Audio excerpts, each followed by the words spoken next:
Hi folks, I'm Alan Watt and this is Cutting Through the Matrix on August the 16th, 2015.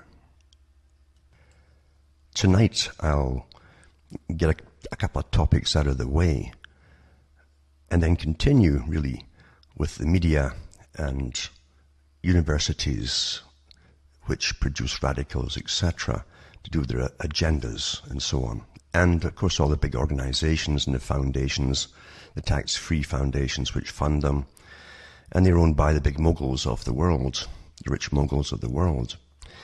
And people can never get their heads around why are the rich moguls really trying to produce a form of utter chaos down below them in society. But it's not chaos really, it's a matter of, it is divide and conquer, and then once you've conquered, you divide the conquerors into another section. So it's because you rule them easier when it all split up and they can't get together on any particular major and very vital topic like food supply and things like that, you see.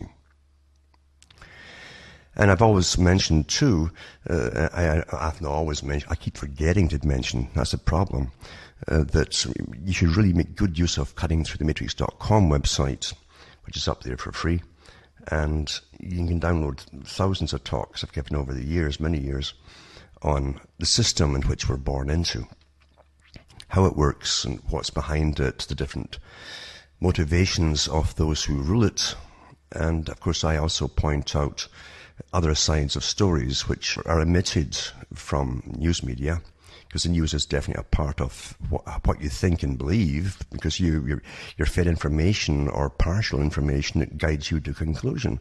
It's a very simple process of propaganda, really.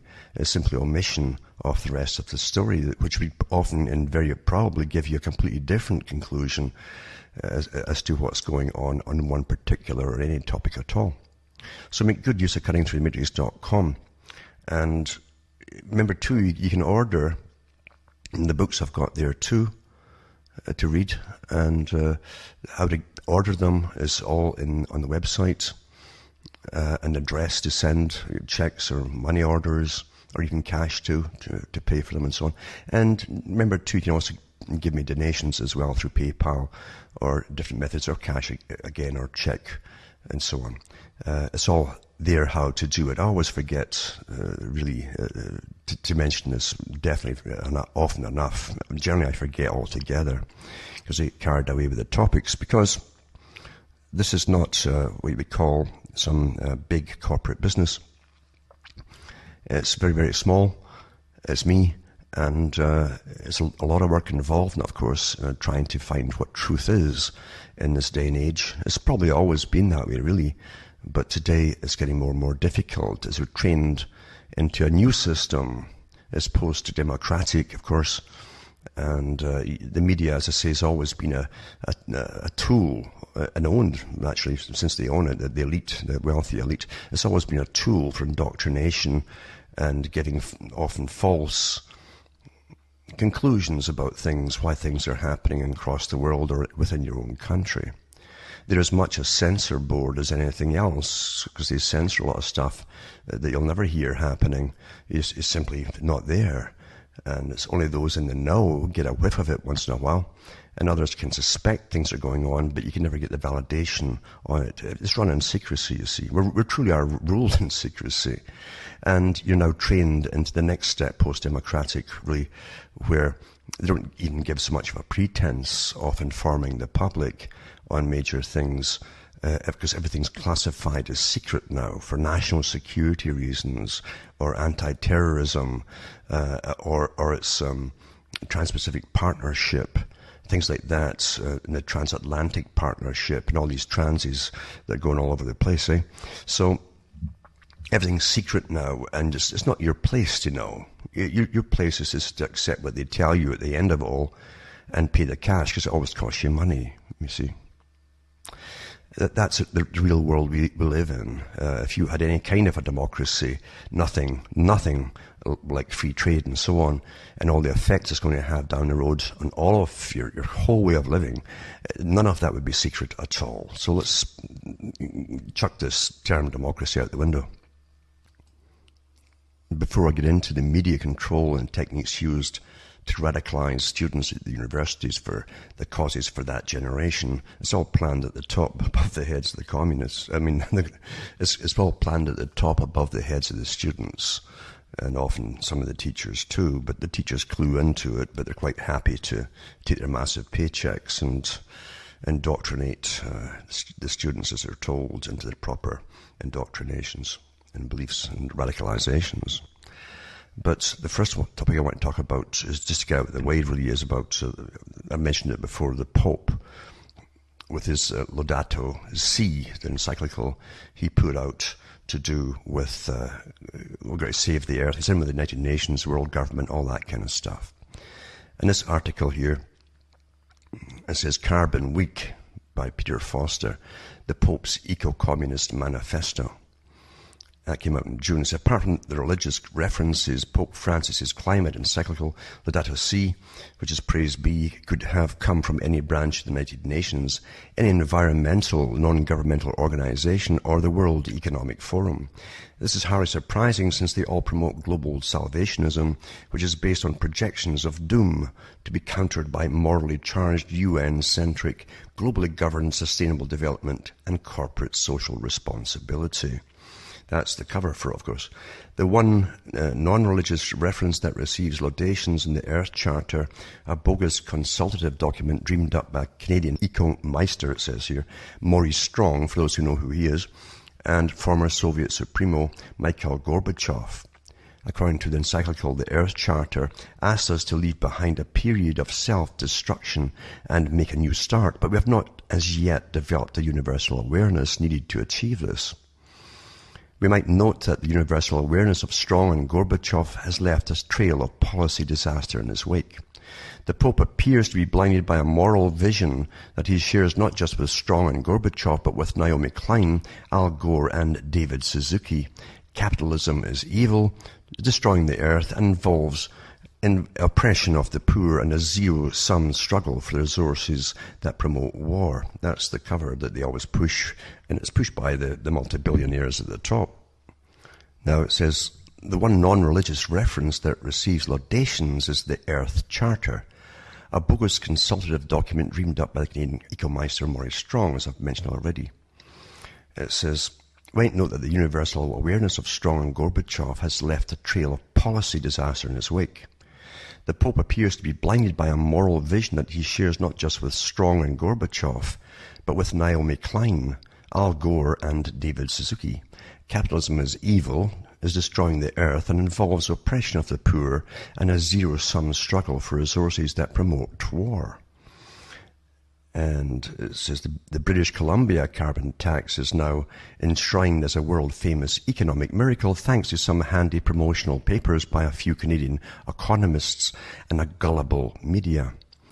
Laudato Si not only allies the Church to United Nations master plans, it willows in Gaian mysticism and promotes policies that would damage the very people whom Francis claims are his priority, which is the poor.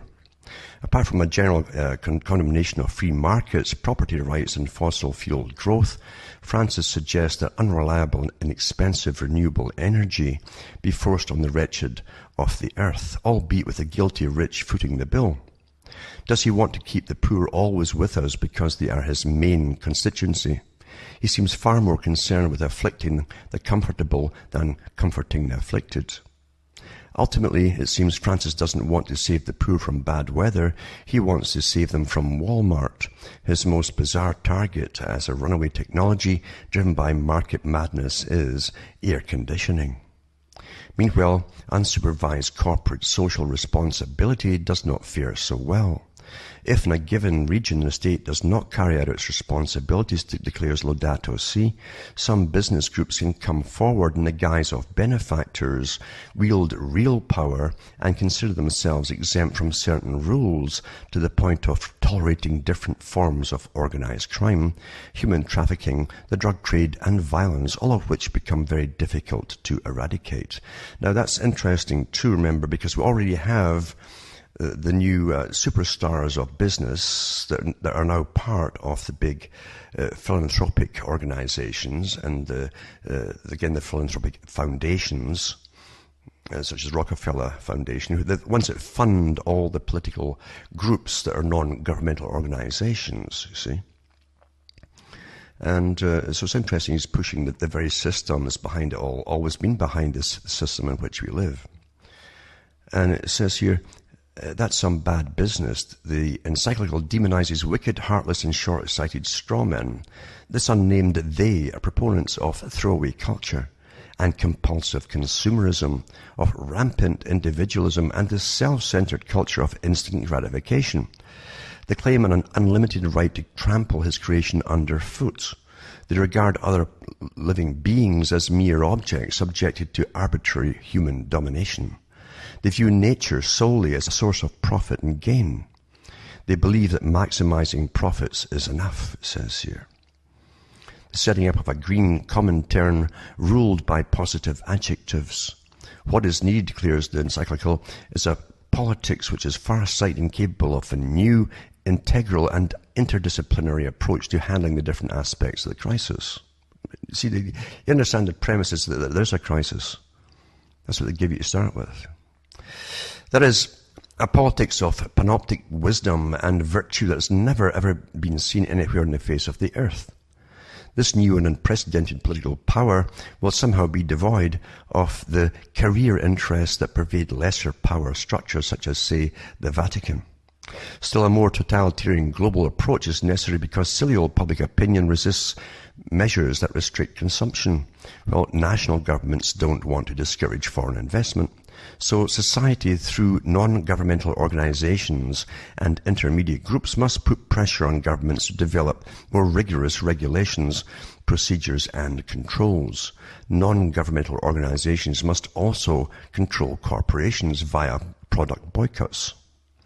Agreeing with his laterally arabesque predecessor, Benedict XVI, Francis concluded that there is urgent need of a true world political authority, but doesn't it seem rather bizarre to be castigating the technocratic paradigm when that is the United Nations guiding principle?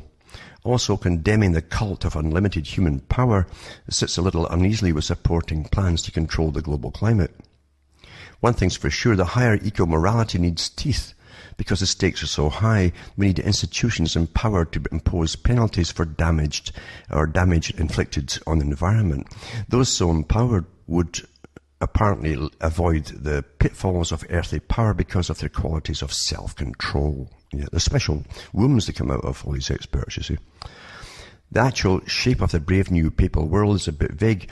A specific example of self-sufficient and renewable local energy cooperatives offers thin policy gruel, although St. Naomi would approve, as does the promotion of lacovalism against evil agribusinesses. The eco-fiscal crowd will be disappointed if they were looking for specific backing for their emissions control plans.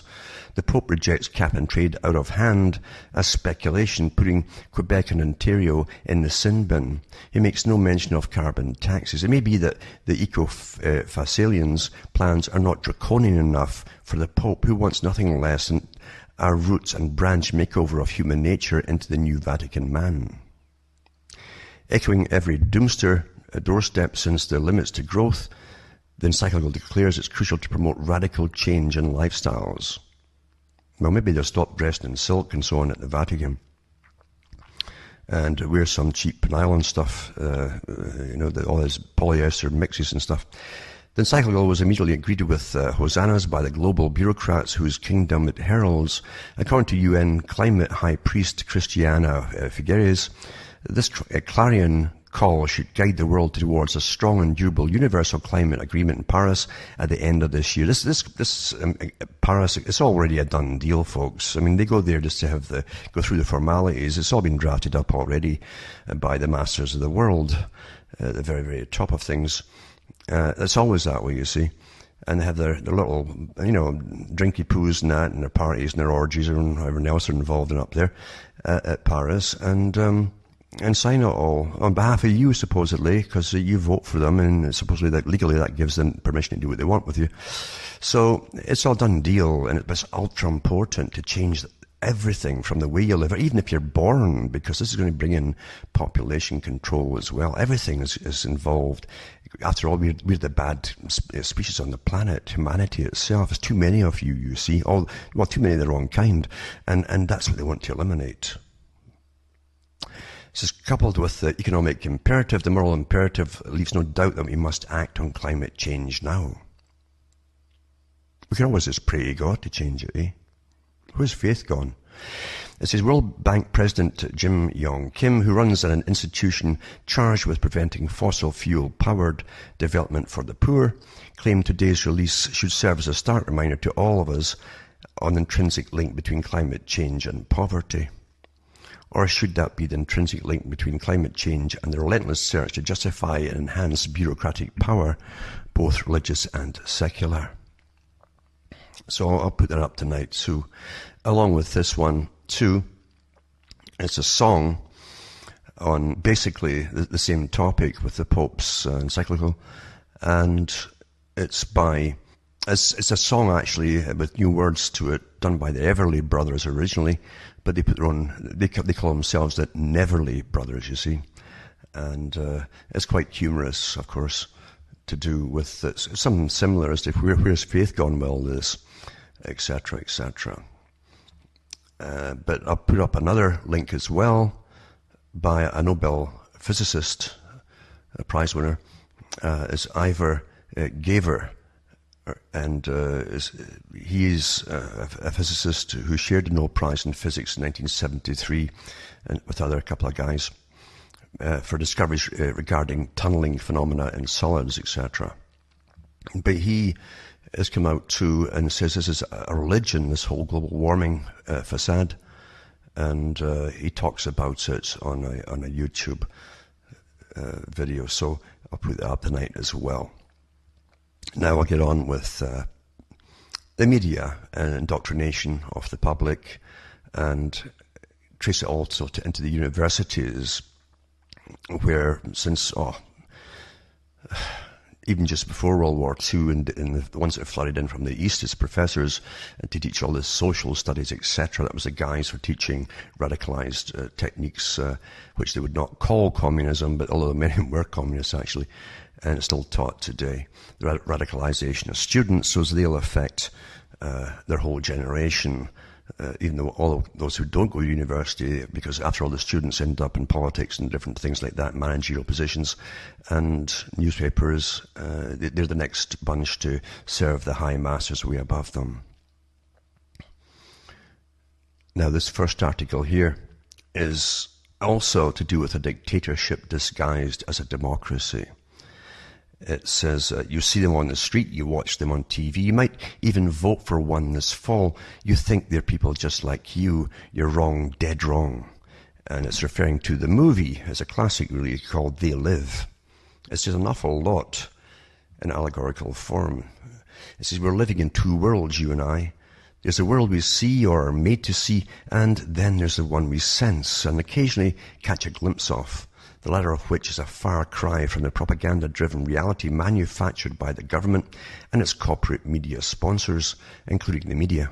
Indeed, what most Americans perceive as life in America, privileged, progressive and free, is a far cry from reality, where economic inequality is growing, real agendas and real power are buried beneath layers of Orwellian doublespeak. Isn't that the truth, though? Everything's got an opposite meaning of what it sounds like. Wasn't the EPA that had dumped all that stuff in a river in the States there recently too? I mean, this is the guys that really protect you, but they don't make mistakes. There's something else behind it, believe you me. Anyway, what's the real job is it to pollute, and also kill us all off with it, because they're all for the, like the FDA is as well. They're all for the genetically modified stuff soaked in the most carcinogenic pesticides they're all eating. Anyway, getting back to this topic, it says, indeed what most Americans perceive as life in America, privileged, progressive and free, is a far cry from reality, where economic inequality is growing, etc. And it says, it goes into Orwellian doublespeak, and corporate obfuscation and freedom, such that it is meted out in small legalistic doses by militarized police armed to the teeth. All is not as it seems. This is the premise of John Carpenter's film They Live, which came out in 1988, in which two migrant workers discover that the world's population is actually being controlled and exploited by aliens working in partnership with an oligarchic elite. Now, actually, that's the history of the world, because the aristocracy, the nobility, kings, queens, and so on, always imported another group to do the taxing on the public, an outside group, a foreign group, guys who handled all the monies, etc. And these guys who did all the taxations called it tax farming on behalf of the kings and queens and nobility and all the estates and all the people who were serfs, who were really slaves on the estates. They had to pay up just to live, actually, and most of their food that they grew was taken from them as well for the lords, and it was all going through the hands of the money boys. Anyway, that is really the history of the world. And Britain is famous for doing that too, but so is all the rest of the countries that had royalty and nobility. Imports an alien group who, like the elites, have nothing in common with the people of the country they're going to exploit, and have no sympathy either, or even human connection with them, really. They seem as either a different or subhuman species, basically, just like their oligarchy and the kings and queens. That's a fact, folks. So this movie's got a lot more, if you understand it, than just what they show you as the cause here. It says, all the while the populace, blissfully unaware of the real agenda at work in their lives, has been lulled into complacency, indoctrinated into compliance, bombarded with media distractions, and hypnotized by subliminal messages beamed out of television and various electronic devices, billboards and the like. It's only when homeless drifter John Nada, played to the hilt by the late Roddy Piper, discovers a pair of doctored sunglasses called Hoffman glasses, that Nada sees what lies beneath the elite's fabricated reality, control and bondage. When viewed through the lens of truth, the elite, who appear human until stripped of their disguises, are shown to be monsters who have enslaved the citizenry in order to prey on them. Likewise, the billboards blare out hidden, authoritative messages. A bikini-clad woman in one ad is actually ordering viewers to marry and reproduce. So there's two.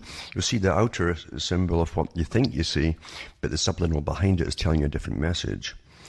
And it says, when viewed through Nada's Hoffman's lenses, some of the other hidden messages being drummed into people's subconscious include no independent thought, conform, submit, stay asleep, buy, watch TV, no imagination, and do not question authority. This indoctrination campaign, engineered by the elite and They Live, is painfully familiar to anyone who has studied the decline of American culture. I'd call it the world's culture in the West, anyway, for sure. A citizenry that does not think for themselves, obeys without question, is submissive, does not challenge authority, doesn't think outside the box, and is content to sit back and be entertained as a citizenry that can be easily controlled. In this way, the subtle message of They Live provides an apt analogy of her own distorted vision of life in the American police state, what philosopher Slavoj Zizek refers to as dictatorship and democracy, the invisible order which sustains your apparent freedom. We're being fed a series of carefully contrived fictions that bear no resemblance to reality. The powers that be want us to feel threatened by forces beyond our control, such as terrorists and shooters and bombers. They want us to be afraid and dependent on the government and its militarized armies for safety and well-being. They want us distrustful of each other, divided by our prejudices, and at each other's throats. Most of all, they want us to continue to march in lockstep with their dictates. Tune out the government's attempts to distract, divert and befuddle us, and tune into what's really going on in this country, and you'll run headlong into an unmistakable, unpalatable truth. The moneyed elite who rule us view us as expendable resources, to be used, abused and discarded. In fact, a 2014 study conducted by Princeton and Northwestern University concluded that the U.S. government does not represent the majority of American citizens. Instead, a study found that the government is ruled by the rich and powerful. I mean, is that really such a surprise? It's always been that way, folks, in all countries. It's ruled by the economic elite. Moreover, this researchers conclude that policies enacted by this governmental elite nearly always favour special interests and lobbying groups. And they create them too, including the NGOs, and finance them. In other words, we're being ruled by an oligarchy disguised as a democracy, and arguably on our way towards fascism. Doesn't matter what you call it, fascism, socialism, collectivism. It's all for you, but not for the ones above them. They're going to live better than you are, including all of academia that helps to radicalize the students. A form of government where private corporate interests rule, money calls the shots, and people are seen as mere subjects to be controlled. Consider this: it is estimated that the 2016 presidential election could cost as much as $5 billion, more than double what was spent getting Obama re-elected in 2012. So just to run for it. Remember all these farcical old movies about Lincoln and so on, talking to the little boy at the end of the movie. The little boy comes up and he's a little scruffy and he's dirty and so on. And he says, could he be president? And Lincoln says, yeah, anybody in America can be president, son. You know, what a joke. Everything's mythology. Anyway, it says, not only do you have to be rich or beholden to the rich, that's more like it, to get elected these days, but getting elected is also a surefire way to get rich. As CBS News reports, once in office, members of Congress enjoy access to connections and information they can use to increase their wealth in ways that are unparalleled in the private sector. And once politicians leave office, their connections allow them to profit even further. In denouncing this blatant corruption of America's political system, former President Jimmy Carter blasted the process of getting elected to the White House, governor's mansion, Congress or state legislators as unlimited political bribery. Oh, he's just noticed, eh? A subversion of our political system is a payoff to major contributors who want and expect and sometimes get favours for themselves after the election is over. No, they get a lot of favours for themselves while they're in office and so on. And the promise, I'm sure they put it all in writing too in some secret organisations, to make sure that's all they can definitely get what they've signed on to. But you can't take money from a big international corporate or any group for that matter. When there are groups, and you can't take money from them and pretend that you won't rule. Once in office, you might rule something against them in some future thing that might come up. You'll never do that. It never happens. You're paid off. It says, rest assured that when and if fascism finally takes hold in America, the basic forms of government will remain. As I point out in my book, Battlefield America, the war on the American people, fascism will appear to be friendly. The legislators will be in session, there will be elections, and the news media will continue to cover the entertainment and political trivia.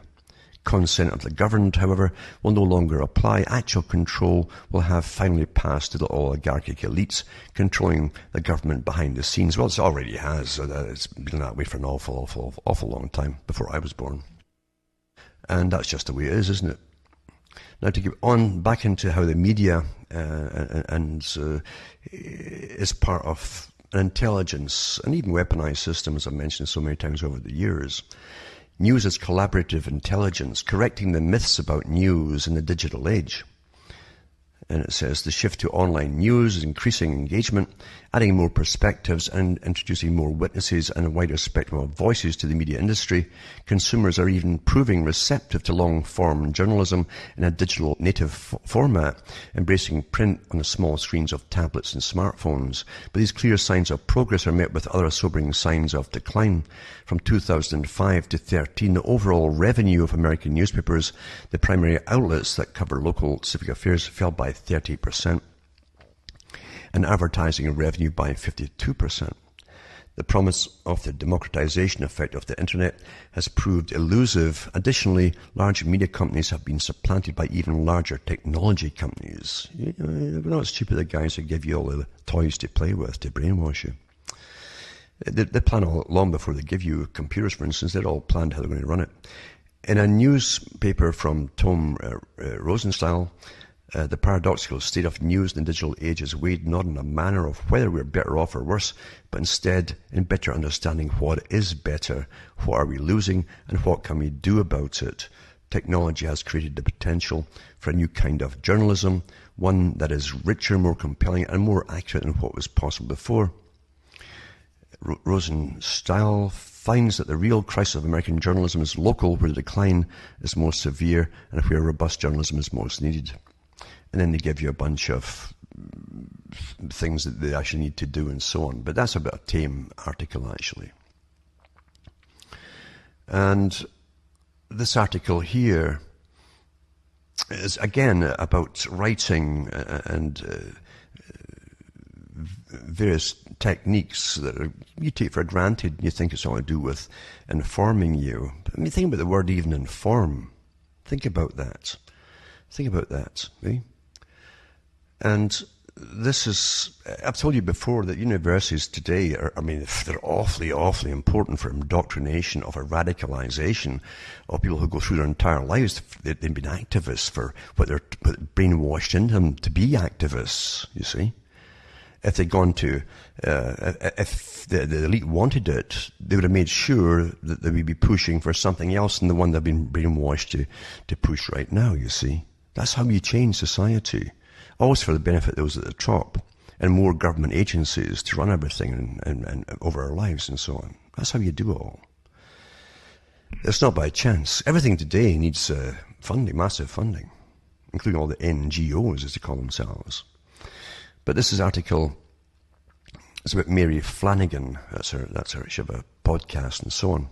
It tells you all about her at the top of this article. Remember all these articles I put up at the end of the night too. You can look up the links and read them for yourselves. But it says the question that motivates Mary is, how do we move people to be an effective force for change, for their own welfare? I love these people who know what's best for us, and the welfare of others. She begins by noting that there's a huge push towards gamification, so much that I don't want to say the G word. We're going to be healthier, better people. Mary likes to break this down, but will it really make us better? How do we move people to make changes for themselves in a non-coercive way? This ties in with last week's, where I was mentioning about nudging, how they nudge you to do things without you even being aware of it most of the time. You think it's you make your own decisions to look at this or change that. No, you get nudged to do it, you see.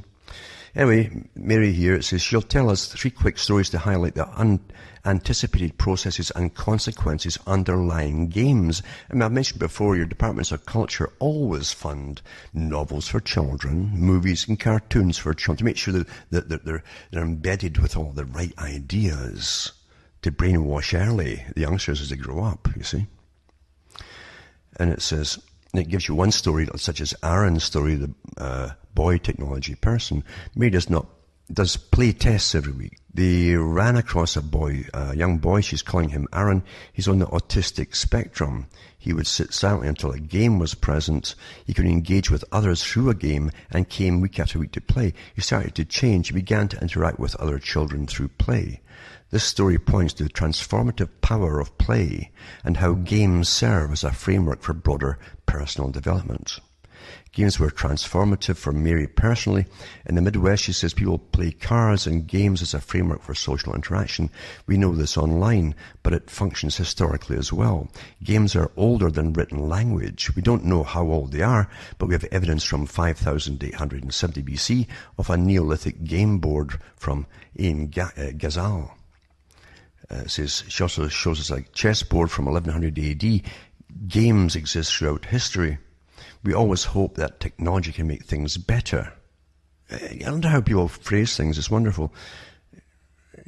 But she's talking about technology. Is this for another way of indoctrination to create a particular culture? Some are critical. New tech can have unintended consequences, and it's amazing how little we study this. She shows a game called Pox from 2010 that was meant to encourage people to get vaccinated through games, you see. They produced a game and started studying outcomes. In the game, you learn that vaccination is a smart thing to do compared to using public health to cure people. What's interesting is what people did and said while they played. They're producing a paper about this that's coming out soon. They made a digital version of Pox, then made a zombie version. See, they've used all the little techniques that are popular through the memes and so on. Mary has an alternate life as a game publisher, which is kind of weird, although not as weird as people saying, I'm an academic at game conferences. And it says, players played 10 to 20% faster on the iPod and agreed more. So we were so minutely studied, aren't we, to see how it works for indoctrination purposes. And agreed more. On the analog versions, players won 5 out of 6 games. In the digital, they lost 5 out of 6. So they play faster, talk more, and make bad decisions. So this challenges our perceptions of digitization. Like they didn't know what digitization is going to do to you before they gave it to you, folks. Nothing comes out that's not studied for donkey's years. A donkey lives an awful long time, you know. And a donkey years exceptionally long. Everything minutely is broken apart and analysed for effects on the public. And when they mandated for like digitalising the television and all the rest of it, a law was passed to make sure that the companies that produced all the broadcasting had to comply. What was awfully important about that, folks? Well, anyway, it says they looked at systems, thinking measures, and the results were slightly different. The zombie pox version performed better, which was a surprise. They didn't start out to say zombie pox will be more convincing. People learn better from the undead, it says. That raised a question, what if all the textbooks are fiction? Next, Mary has us play a game, name a person, a living or dead, who meets the following criterion. Then shows various prompts on slides, for example, female scientist, multiracial superhero, and so on, all the embedded little quips, etc. And it says the point of the game is to talk about how games can lead to strange yet evocative conversations about race, gender, etc., as players negotiate what counts as a winning category. It's also about highlighting inequality in STEM. We like a collective consciousness about women in science at a deep level, unpacking the prior issues that people have biases and stereotypes that are difficult to surpass. They created a game called Buffalo. They drew from psychology to look at discrimination levels. Psychologists have standardized studies that look at how people discriminate against one another. Turns out that as we discriminate more, we collapse categories. For example, if I tell TL I'm an artist, we have a mental image. I wear a beret, all black, have salons, etc. It says these are old tropes, but we still carry them with us. Your first thought wouldn't be tennis player or sci-fi fan. Collapsing categories into one dominant way of thinking can be challenged. We can expand the categories and make them more complex. So you can't even play games. There's nothing out there that's put out for you. With all the big corporations that produce all these things, there's nothing put out there that's not meant to change you folks and what you're thinking without you even understanding it's happening to you or why. Really, it's just astonishing, isn't it? Isn't it amazing? Really, think about it. This article is something I should have touched on along with the Pope there, because it's to do with this new day you only have shortly to celebrate, as they say, and to be prompted to think about certain things that your masters want you to think about. It says, God help us, Pope declares September the 1st to be annual global warming prayer day. As Pope Francis decided to set up a world day of prayer for the care of creation, which will be celebrated on September the 1st annually. He made the announcement in a letter to the heads of the Pontifical Council for Justice and Peace and Pontifical Council for the Promotion of Christian Unity. While the words global warming and climate change aren't specifically mentioned in the text, the purpose seems clear in the context of his recent encyclical when they say, and this is important because you understand when you get different organizations that you think will even be opposed to each other, using the same terminology, the little cues that they give you, it's because it's arranged by them all together. There's a reason for that. So it says, the future of creation, something that Dr. James Hansen, remember the radical NASA scientist he's all pushing international equality for everybody by, making us all standardly poor, except for, of course, for academia and guys up near there.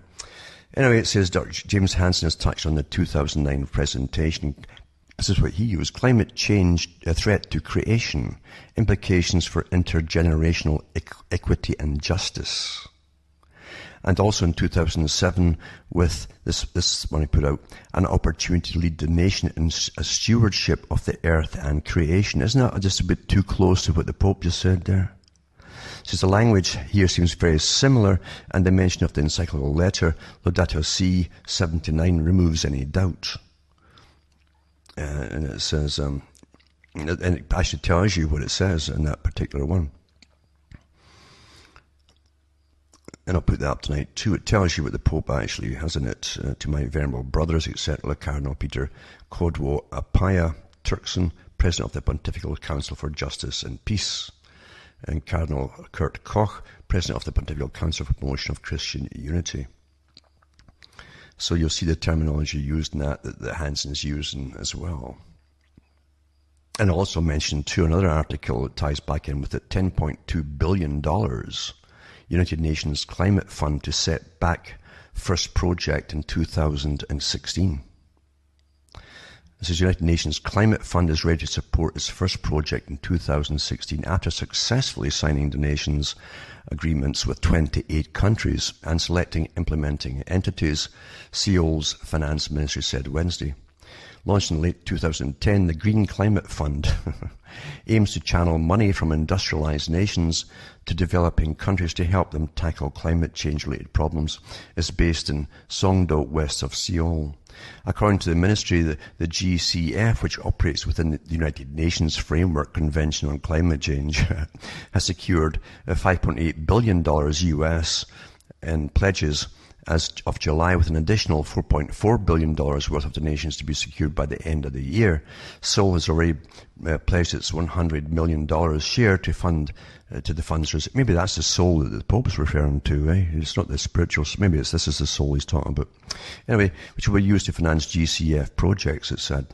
The fund has also certified 20 implementing entities from both emerging and industrialized economies, as well as UN organizations like the United Nations Environment Programme and the United Nations Development Programme, the ministry said, adding the Export-Import Bank of Korea and the state-run Korea Development Bank are waiting to become implementing entities. Under the fund's operating protocol, all projects will be selected by implementing entities and managed by them, a ministry official said. So he said, already got global taxation on the go, folks. Actually, even having the United Nations and keeping them in money to the first place for all these years was tax. It's all coming from you. And it's a non-democratic organisation set up with a private group, the Royal Institute of International Affairs, you see. Now to get back to, it's back and forth today, isn't it? To get back to how they radicalise people, etc., and students and so on. And it says radicalization of teacher education programs in the United States. And it's this is quite a good article. It's by the Lexington Institute, it says. These 9 essays chronicle prominent examples where the advancement of radical agendas has displaced the development of subject content mastery in America's schools of education. Institutional racism, redistributionist ideology, resisting oppression, and equipping teachers with the tools to transform their students' perspectives. You know, change agents, you see. And that's what I always do, is change what you would normally come to by your own normal brain. They change it until they just change your perspectives and everything. Each of these factor heavily into the entrenched indoctrination to which many education school candidates must prepare to expose themselves. Reading lists of prospective teachers are top-heavy with near-cult figures for the left, such as Brazilian Marxist Paulo Freire and revisionist historian Howard Zinn. The examples described in this paper are steeped in these and other agendas. Proponents of these agendas are not difficult to find within education school communities. And at national and regional conferences held by the organizations like the Institute for Research on Race and Public Policy and the National Association for Multicultural Education, called NAME, workshop titles and painted banners proclaim their intentions in bold strokes. Many who attend these conferences do so using taxpayer funding and are able to satisfy professional development requirements towards becoming highly qualified teachers. They're just change agents for their masters at the top. I call them intellectual prostitutes. That's what they are. These conferences are co-sponsored by entities that receive funding presumed to ensure that the nation's elementary and secondary educators are equipped with the knowledge of their craft and the content they will be teaching. For instance, the 2011 NAME National Conference was co-sponsored by the National Education Association, the nation's largest teacher union, Northern Illinois University, and the University of Michigan. In that conference keynote address, radical educator William Ayres, remember Bill Ayres, challenged his audience. How do we resist the oppression we find all around us? He led the crowd in applauding the Occupy movement protesters who had shut down the port of Oakland days earlier, and he bemoaned the triumph of corporate power. Named President Christine Sleeter followed, also expressing solidarity with the Occupy movement and its linking capitalism with international racism globally. She asked, how do we name the organization, build a more powerful social movement? Their audience, which included educators and administrators from public school districts and some 24 public universities enrolled in the conference, applauded with enthusiasm. Over a week in downtown Chicago, they attended workshops, film screenings, and lectures. And despite enjoying the session with help from taxpayer funding, while satisfying teacher training requirements, there was no evidence to be found that the proceedings would inform their own knowledge of history, mathematics, or the teaching of reading. It's true, it's nothing to do. You understand, education today is total indoctrination into producing the kind of citizen they want to radicalize as well, university level. That's where they radicalize them. The perfect citizen who will obey governments, no matter what kind of government it pretends to be. And there'll be radical ones coming out of universities who'll have this stuck in their heads their whole life long. They'll be always pushing these agendas, you see. It's almost like you get stunted growth intellectually. You don't figure things out on your own and come to your own conclusions and opinions. You're not allowed that, actually. They stunt your growth, your intellectual growth. This collection of essays addresses 9 representative examples of radical agendas found in teacher preparation programs in the US. Well, it's all everywhere else across the world too, because the UN's up there at the top pushing all these things out to all the unions. Some discuss authors, most notably Paulo Freire and Howard Zinn, etc. Others discuss more recent trends such as the increasing pressures to radicalize early childhood education by introducing the teaching of social justice, gender identity, and unlearning racism to 3- and 4-year-olds. Still others among the topics discussed here, such as critical race theory, transformative learning, and social justice education, have gained popularity on higher education campuses over the past 30 years, while K-12 teacher candidates continue to be exposed to indoctrination campaigns as part of their pre-service training. It's an unfortunate but well-documented reality that this training too often includes only minimal formal instruction on the subject areas for which aspiring teachers will be responsible once they take charge of classrooms of their own. Lacking in basic knowledge they could have gained studying the subjects they will teach leaves many teaching candidates under-equipped to address the well-documented worrisome decline in student levels of skills and knowledge in American public schools. Now, tonight too, I'll put up all the links, etc., to the PDFs about these subjects. I've got a whole bunch of them there. And one is News as a Collaborative Intelligence. I've mentioned that from Brookings. Nudging, again, I mentioned that last week. Consumers and Producers. New Media and Social Change, PDF. Another one is A Crisis of Competence. Radicalization of teacher education programs, and Towards Transformative Media from MIT, which has also got its own agenda too. And this is what comes out of university. These are people who are there to learn, to give them a good career. The careers going to come out and are going to be radical politicians, or they'll go into governments in some department or whatever, you see. And lots of them go into all the different governmental agencies, all the way down to social worker, to transform communities. It's just astonishing how it's all done and pre-planned, etc. And the folk who are going to get indoctrinated have to pay for this, what they call education. What idiots! Oh my God, eh? Isn't that something? And meanwhile, you're turning out people who are technically morons in every other way. Absolutely amazing. But they'll tell you all about, the gender identity and things like that, and all this kind of stuff. And how we're going to standardize the world and flatten everybody's income across the planet, except for themselves. If they're working for government by that time, they'll have a special exemption along with all the other helpers that indoctrinate us. So it's just astonishing what we really have going on, and everybody's quiet about it. Everyone's quiet about it. No one wants to talk about what really is. It's astonishing to me. It really, truly is. And that's the effects of indoctrination. They don't want to talk about it, or because they're Pavlovian responses about topics, they go back to their default position that the nudge experts talk about, that they set in you, until they can't talk about it, even if they wanted to. So, and people keep prattling about freedom, and even that's mucked up, messed up by all these people who are radicalizing everything too.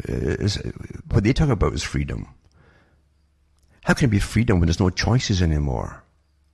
There's no choices. People are not allowed anymore to agree to disagree. It's not allowed, you see. Oh no, you must come to this one conclusion and parrot after me. That's it, folks.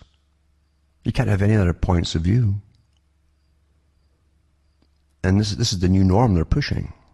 The standardization of our brains to perceive things through the same education in the same way, with the same conclusions. It's just astonishing. The problem is this too easy by those who've been studying us for thousands of years, literally. If you look into any old ancient book, you'll find even religion is about the study of humans, the nature of humans, the different natures of humans, and so on. And then advisors all through the Middle Ages to kings and queens and the governments and so on. These guys were the change agents of their day. They knew how to manipulate the public so easily to be for or against anything they were told to be for or against.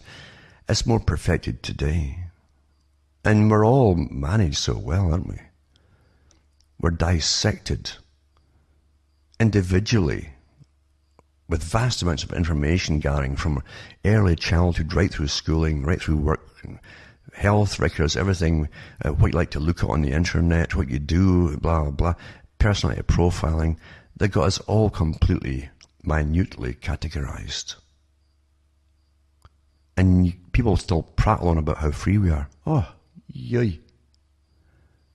And they never learn. They keep voting. I've said so many times, if voting worked, it would be made illegal. It'd be banned. Or as George Carlin said, you're given the illusion of choice, this party or that party, or him or her, or whatever it happens to be. It's all a big joke. But the people keep falling into it because they've been trained to fall into it. As soon as the flags start waiting, the buttons come out, and the silly little... It's more of a circus in the States, absolutely. And they show it as a circus, basically, with their top hats and all the stars and stripes everywhere and balloons and confetti, etc. They go right back into their program mode and vote. It's astonishing. They do get a show, mind you, where they'll give someone being awfully controversial, and then the media will bang them and gets all the people at the bottom talking about it again. The whole point is to make you think it's all real again, you see. Have you ever seen any party come into power and chuck out and throw out all the treaties and that were all detrimental to the country and the people that the last party put in? Of course not, folks. It's never going to happen. There's no difference between one or the other of parties. It's all pretense and showbiz. Showbiz. Sad, isn't it? But that's the truth, folks. That is the truth.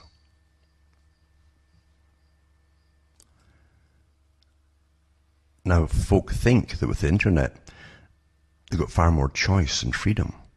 But they don't really. It appears that way. But you've got to understand, there are many players who are from the top agencies and working for Toby that manage content on the internet and play the game again of intelligence and counterintelligence agents, because a lot of them are. Nothing was overlooked when they gave the people the internet. Nothing ever was overlooked. Oh my God, it might run away with them itself, and the public might start thinking for themselves individually. God help us. No, you must always be collective and join groups, you see. That's why so many sites out there want you to join them. Group for this, group for that. And even for all of what you think are fiction or non-fiction. Folk think Bigfoot's real and all that. And that's being encouraged as well by big players at the top for part of the agenda. Because folk are getting bombarded with so much nonsense now they can't tell fact from fiction. That's a great way of disabling the mind. It truly is. When you start introducing what's called magical thinking into everyday life of individuals, then you can't have critical analysis on anything. You're being used for someone else's purpose and never for your own benefit. So you have to be careful what you even enjoy, you see. Every youngster loves ghost stories. We've all gone through it. It's wow, fascinating, you see. But when you end up going through your whole adulthood looking for the next thrill from beyond, because you want to believe it, then there's a problem there. There's a problem. Critical thinking is a defense mechanism for pure survival of the individual and the species. So be careful what you bring into your brain. I've said so many times that the mind has no firewall. Your brain has got no firewall. So it definitely doesn't have it when you think you're being entertained watching movies and so on. That's why it's so easy to indoctrinate through the motive content, the visualization of scenes and so on, of what they want you to see is, here's the good people, here's the bad people. Because your guard is down. You don't think you should even go into any talk or lecture in school with your own firewall up and say, yeah, I agree with that, no, I disagree with that, etc. You see. But when you're being entertained, you drop it. And there's techniques to make you drop it too. What comes before the main hook that they want you to be embedded in you, that you take away with you, and it stays in you forever. Before it happens, they'll give you something to make you really like the character who's going to say the more radical thing, you see. Or they'll divert you off into a sex scene or something like that. It's all very cleverly thought out. Nothing in a movie is just happenstance and filler. They really, every scene, every little vase with one single flower in it in a room is discussed with panels. Nothing is by chance. Everything's got a purpose. Now, so again, getting back to what I said at the beginning, folks, you can buy the books and discs at cuttingthroughthematrix.com to help me tick along here, hopefully. And how to order them is on the website, cuttingthroughthematrix.com, the order form, with the address where to send mail if you want to do written mail, or send checks or postal orders or whatever else you want to send, or even cash. And how to, and the PayPal links are on it and so on as well. That's how things are, folks. I'm trying to get you to reclaim your brain. From Hamish myself from Ontario, Canada, it's good night. May your God or your gods go with you.